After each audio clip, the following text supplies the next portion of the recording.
mengakui bahwa kita salah menangani ini. Hah?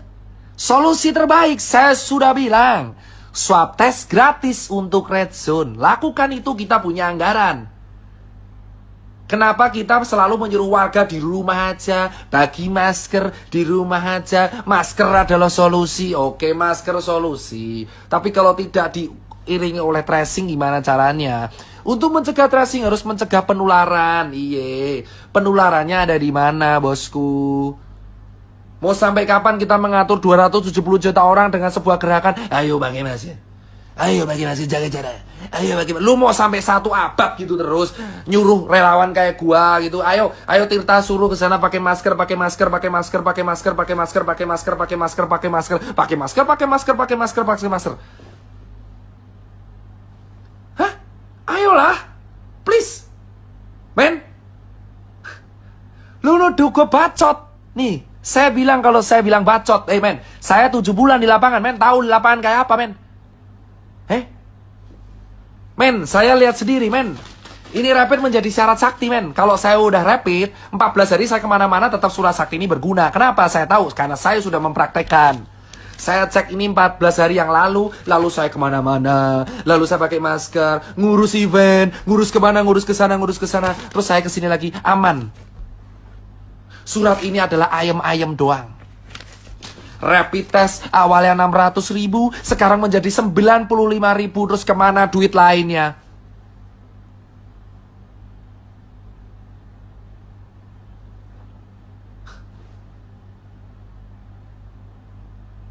Please, gunain nurani lu, coy. Hah? Lu semua harus bersuara, men. Faktanya kita salah menangani ini, men. Alih-alih menangani swab test untuk dimasalkan ke rakyat secara gratis. Influencer pariwisata yang digas, gila. Ngehe, coy.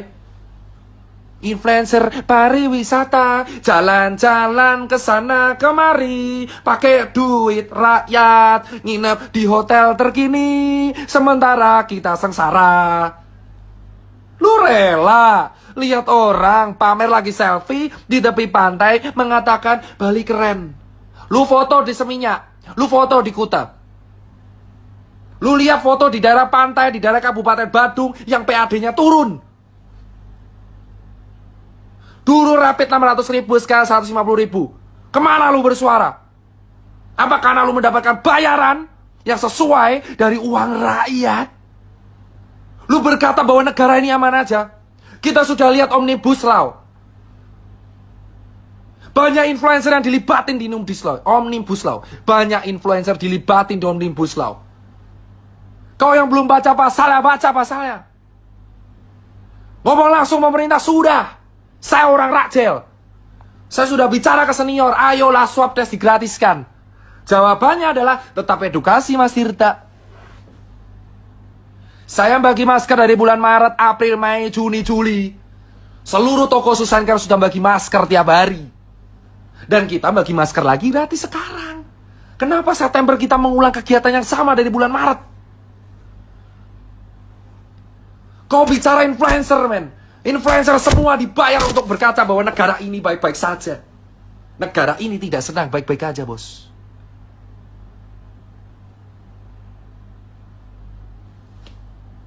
Tidak ada kata tidur, bos, di sini. 7 bulan saya sudah tidak live seperti ini. Dan saya live seperti ini lagi. Saya udah edukasi terus-terusan sampai habis mulut saya. Ayo pakai masker, ayo pakai masker. Dari bulan Maret, April, Mei, Juni, Juli, Agustus, September. Sudah 6 bulan, dihitung dari Februari 7 bulan. Edukasi, pakai masker, jaga jarak, jaga diri. Ayo kita cuci tangan tiap hari, tiap saat, tiap hari, tiap saat, tiap hari, tiap saat, tiap hari, tiap saat. Dan sekarang September gerakannya sama lagi, pakai masker, pakai masker, pakai masker, pakai masker. Sekarang saya tanya jawabannya, ketika orang-orang di PHK lalu dikasih makan apa? Masker. Sementara influencer dibayar oleh kita pakai uang rakyat, berkata bahwa negara ini baik-baik saja. Cek hashtag wonderful Indonesia. Maka kalian tahu adalah influencer yang dibayar oleh negara kita untuk mempromosikan pariwisata kita, padahal negara kita tidak sedang aman-aman saja. Kenapa dokter mau ngerjain? Untuk menjadi part of system dan mengerti sistem, kamu harus menjadi bagian dari sistem itu. Gimana kamu bisa mengerti cara kerja sistem kalau kamu tidak tergabung dalam situ? Malware, bos. Dan sekarang saya punya capture-nya. Ada orang nawari saya, Dokter Tirta mau nggak rapid buat donasi? Dokter Tirta mau swab nggak untuk grup? Dokter Tirta saya mau mobile lab PCR bisa diajukan nggak? Dokter Tirta saya jual APD, mau bisa dicarikan nggak? Dokter Tirta saya jual APD, tolong Dokter Tirta dicarikan. Dokter Tirta ini APD bagus banget, tolong dicarikan. Dokter Tirta donasinya masih ada, ayo tolong belikan APD, men. Kelar lu saya post tol. Hah? Hah? Bos, banyak orang japri saya. Menawarkan rapid, menawarkan swab. Kau bilang itu bukan bisnis, omong kosong. Omong kosong. Faktanya ada laba di situ. Saya masuk sistem selama 7 bulan. Melawan idealisme saya sendiri untuk melihat dengan mata kepala saya sendiri apa yang saya rasain. Gold standar dari penanganan COVID itu adalah test, tracing, treatment, titik. Dan kamu menyuruh orang stay di rumah tanpa kepastian ini mau makan pakai apa. Negara kita sekarang diumumkan resesi dan OTW depresi di akhir tahun. Bukan hanya depresi ekonomi, ini depresi otak, bos.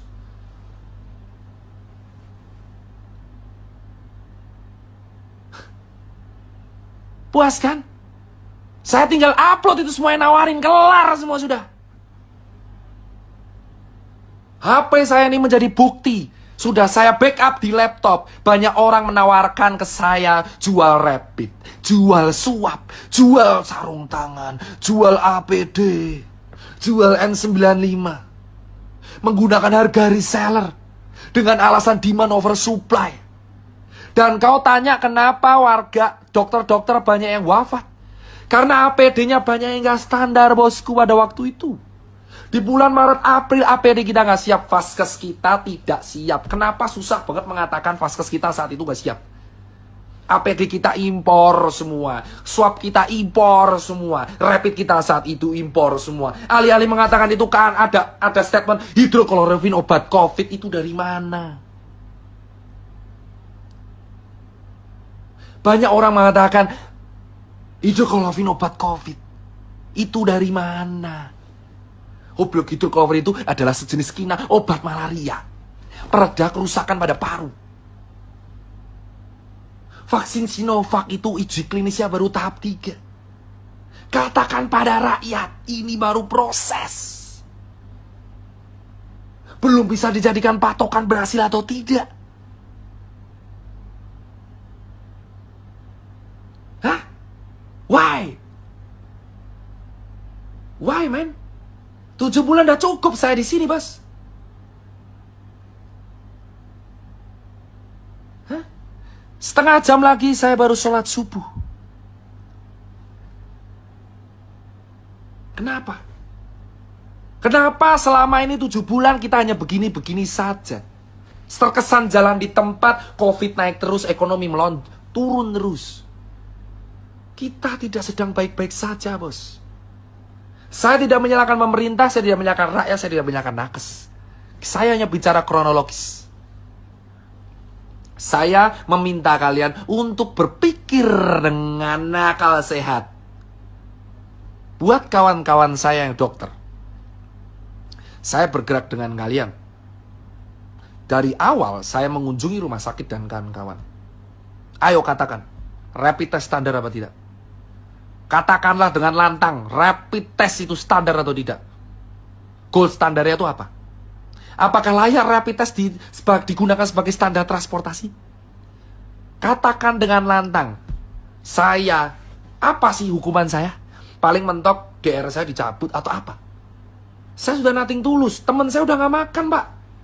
Teman saya beberapa udah bangkrut. Teman saya udah dipecat. Kawan saya udah hancur semua. Buat apa saya punya finance kalau teman saya nggak bisa makan? Saya di Jakarta dulu hidup di jalanan, yang angkat teman-teman saya, sekarang teman saya nggak bisa makan. Terus saya bahagia gitu melihat teman saya nggak makan. Sementara saya terjebak di sebuah sistem, saya mengamati semuanya. Capture sana, capture sini. Saya foto semuanya, bos. Bos, saya kasih tahu nih ya. Banyak orang campaign pakai masker. Faktanya, pakai maskernya cuma di depan kamera. Pakai maskernya cuma di depan kamera. Di medsos pakai masker. Nyatanya kalau meeting nggak pakai masker. Ngerokok-rokok sana sini. Di kantor nggak pakai masker. Habis makan nggak pakai masker. Semua orang menghujat angkringan di Jogja dan angkringan di Semarang, tapi lupa mereka juga nggak pakai masker di kehidupan sehari-harinya. Pakai masker kalau cuma di razia Satpol PP, pakai masker kalau kena kamera, pakai masker kalau di medsos, pakai masker kalau foto. Jangan munafik semuanya. Ayolah semuanya kita berteriak, bos. Banyak orang juga pakai masker kalau cuma di media sosial doang. Di pos langsung pelan-pelan, bosku. Pelan-pelan. Sabar, relax. Ini baru pemanasan. Jika suatu saat Instagram saya hilang atau saya hilang, kalian udah tahu alasannya karena apa. Bos, kita nggak usah naik. Banyak orang nggak pakai masker di luar sana. Banyak orang nggak pakai masker di luar sana, bosku. Ya, sudah banyak orang tidak pakai masker, berpura-pura aman. Di depan kamera pakai masker, di belakang tidak. Ya, pakai masker kalau ketemu orang, kalau meeting dicopot maskernya. Lalu kita edukasi bersifat munafik sana sini, dapat makanan sementara teman kita sengsara sampai mati. Bos. Dan banyak teman-teman saya pengusaha yang jualan masker. Banyak teman-teman saya pengusaha yang pencitraan Young Money, yang pencitraan sana sini, yang pencitraan Young Money, pencitraan sana sini, pura-pura donasi padahal ujungnya jualan juga. Saya punya bukti. Orang donasi, besoknya jualan lagi. Gimiknya donasi masker kain, tapi juga dia jualan masker kain. Kau bukan bilang itu bisnis. Kalau bukan bisnis, kenapa kamu nggak menjual dengan harga jadi? Kenapa harus di markup? Kau bilang itu profit. Kau pura-pura donasi supaya bisnismu lancar semua. Wahai orang yang menggunakan kesempatan masker kain untuk memperkaya dirinya sendiri. Banyak orang pamer Brompton tiap hari. Lupa di bawahnya banyak yang menari-nari di atas kemiskinan, bos. 7 bulan saya melihat banyak teman-teman saya orang kaya yang menyumbang masker sana sini. Padahal mereka juga jualan. Mereka juga jualan. Jualan. Gua ada capture ya. Gua ada capture ya. Jualan, bos. Lu kata ini kemanusiaan. Berdebah, bro, kalau ini disebut kemanusiaan. Apa ketakutan saya? Tidak ada. Saya cuma bicara 7 bulan dari realita. Saya juga pernah lihat penguburan jenazah. Saya selalu menganggap COVID itu ada. Kenapa dari Maret dianggap tidak ada? Kenapa kita beranggap ini aman?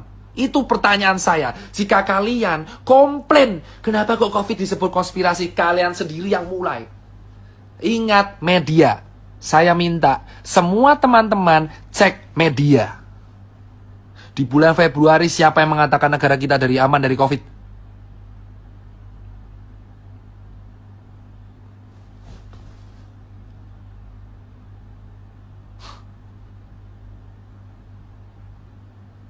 Di bulan Februari siapa yang mengatakan kita aman dari COVID?